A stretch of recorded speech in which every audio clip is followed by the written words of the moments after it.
Jesus, name above all names, crucified Redeemer, August 3rd.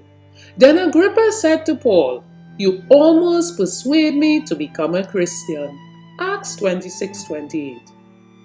The whole company has listened spellbound to Paul's account of his wonderful experiences. The apostle was dwelling upon his favorite theme.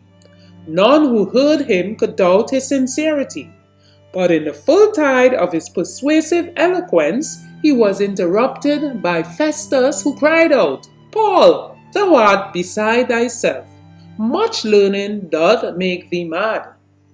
The apostle replied, "I am not mad, most noble Festus, but speak forth the words of truth and soberness. For the king knoweth of these things, before whom also I speak freely. For I am persuaded that none of these things are hidden from him. For this thing was not done in a corner." Then turning to Agrippa, he addressed him directly. "King Agrippa, believest thou the prophets? I know that thou believest." Deeply affected, Agrippa for the moment lost sight of his surroundings and the dignity of his position.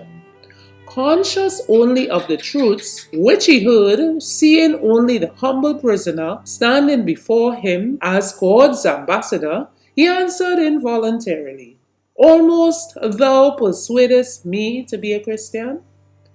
Earnestly the apostle made answer, "I would to God that not only thou, but also all that hear me this day, were both almost and altogether such as I am," adding, as he raised his fettered hands, "except these bonds."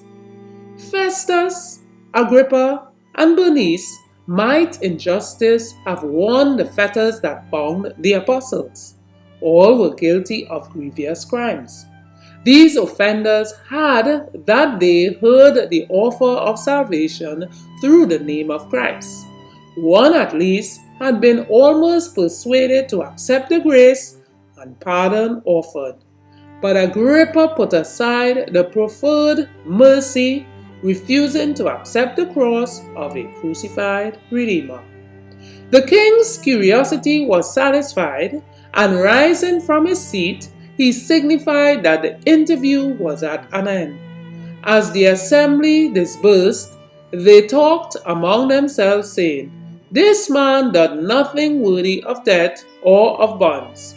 The Acts of the Apostles 4:37 and 4:38. Further reflection. How many of God's appeals have I almost responded to? From Jesus, name above all names, page 229.